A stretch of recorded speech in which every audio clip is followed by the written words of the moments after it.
Hello, my name is Robert Larson. I am the owner of the Larson Law Office in Mesa, Arizona, and I focus my work primarily on family law and estate planning and also some personal injury.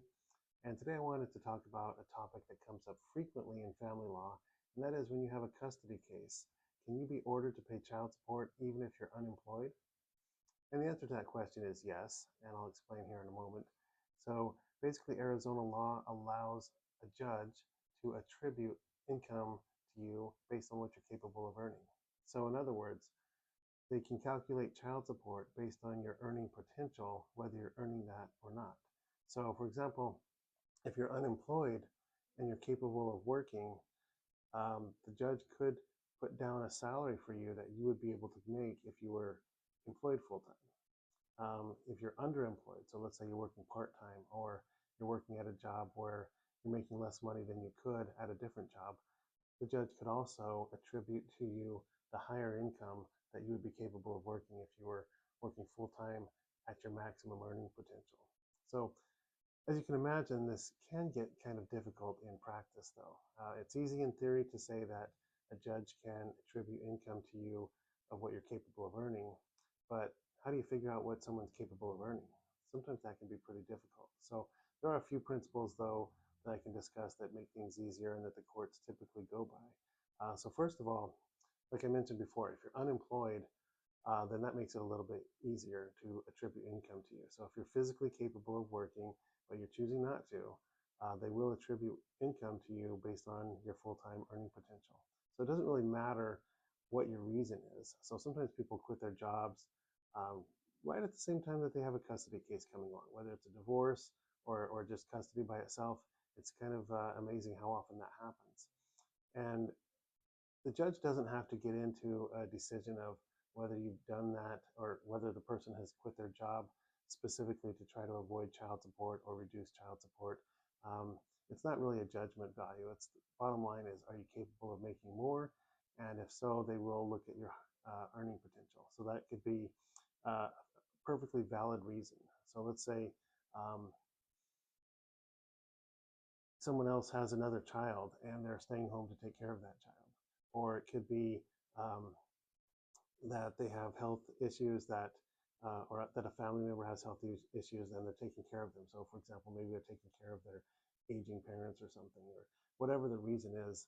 It doesn't have to be an invalid reason or a less than honorable reason that they've chosen not to work. Bottom line is, if you're if you're unemployed, the judge is going to look at what you're capable of earning. So if you were working previously, it's pretty easy to say, okay, you were earning a salary of 65,000 a year, and you quit that job. Therefore, we're going to put you down for 65,000 a year. If somebody doesn't really have much of a work history, they'll usually um, attribute minimum wage full time, which at this point in Arizona is about $3,000 per month. So they'll put you down for $3,000 per month, whether you're earning it or not. And so that's where sometimes people end up owing child support, even though they're not even working or earning any money. So um, again, like I mentioned, if you're working part time because you want to go to school or something like that, or any other reason, the judge can put you down for full time also. But there are a few tricky things. So, for example, sometimes people have different types of work shifts. Like a lot of times, people who work at hospitals work three 12-hour shifts in a week. And so the judge there might put them down for 36 hours as opposed to 40 because that's considered full-time work in that industry. So they can tailor it a little bit to what your schedule is as well.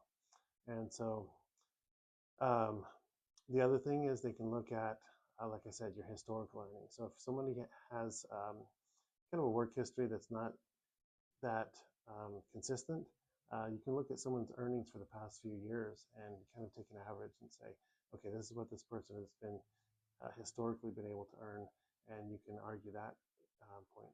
Another thing you can do, and this gets done very rarely, but it can be done, you can actually hire a vocational expert who can do an analysis and submit a report to the court and say, look, with this person's work history and qualification, education and experience qualifications, they should be capable of earning X amount of dollars in today's market. So they'll analyze the person as well as the market and issue a report of what they think the person is capable of earning. That doesn't get done very often because, frankly, it costs money And a lot of times people in this situation don't really have that much money. So that is an option, although, like I said, it doesn't get used very much. As I kind of mentioned before, one of the ways that they won't attribute income to you is if you're disabled. Now, you can go into court and say you're disabled, but that's usually not going to cut it. If you have some kind of approval from Social Security or private disability insurance that says you're disabled, if you have a letter from your doctor saying you're disabled, those things are going to help a lot. And if that's the situation, then they're probably not going to attribute income to you.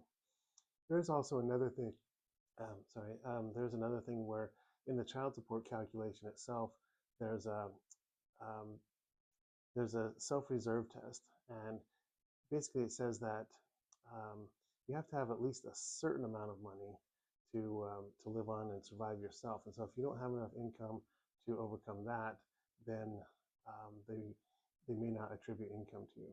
So, for example, if you're in prison and you're earning 25 cents an hour at your job there, you're not going to pay child support. They're not going to attribute income to you based on that, and you're not going to owe child support during that time. So that's one. Those are a couple of scenarios where they won't attribute income for you. But other than that, they typically will. And so once they attribute income to you, the rest of the child support calculation works as normal. It's just that they're using kind of a fictional income for you as opposed to a real one.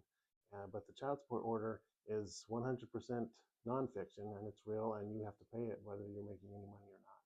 So basically it's saying, look, it's fine if you don't want to work, but we're going to hold you accountable for the money that you are capable of earning. And if you don't pay the child support, we're still going to come after you, and we're going to enforce that and hold you in contempt of court and do all the sanctions that go along with it, whether you're working or not. And so this usually gives people incentive to get working if they're capable of doing that. Or maybe some people just have access to money, like I mentioned before, either from a different relationship that they're in at that point, or their family, or they just have some savings or whatever, and so they don't mind.